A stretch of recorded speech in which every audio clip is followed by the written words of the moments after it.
This mental hospital admits only women. If sent here, they may not leave alive. Today, poor Xiaomei was brought in. The doctor roughly examined her head while another doctor smashed ice frantically. Xiaomei was terrified and wet herself. Nevertheless, she was forced into a large ice-filled tub, and the lid was closed tightly.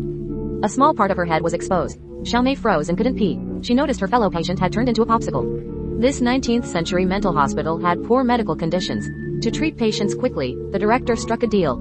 If they watched the video and liked and followed, doctors wouldn't harm them. If anyone disobeyed, doctors would deem them to have an episode and confine them in a dark dungeon. Xiaomei understood this was not a real mental hospital, as it housed normal young women, not mentally ill patients. One day, a woman hypnotized by the doctor was brought to the stage and performed actions that ordinary people wouldn't dare to do. She suddenly convulsed and rolled on the ground, yet the gentleman below the stage remained indifferent to her suffering.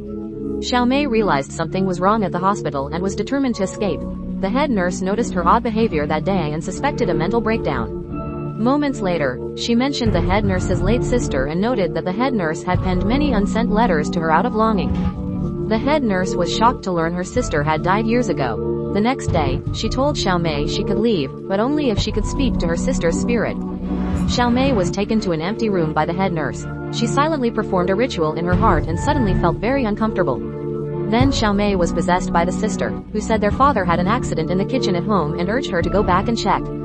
Upon hearing this, the head nurse hurried home to discover her father had fallen in the kitchen. She was now convinced of Xiaomei's psychic powers. Xiaomei, seeing patients in pain, couldn't take it and cursed the doctors, but a doctor quickly covered her mouth.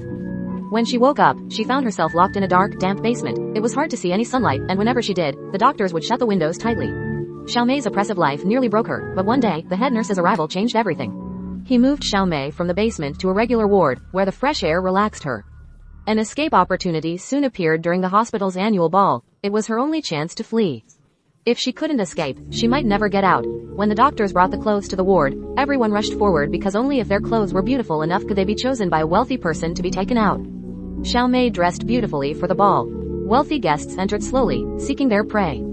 The ball quickly reached its climax, with all the wealthy guests indulging their desires. At this moment, the head nurse quietly pulled Xiaomei out of the ball and put her in a carriage. In the end, Xiaomei successfully left and returned to a normal life, while the head nurse was deemed mentally ill for releasing her and was forever trapped in the ward.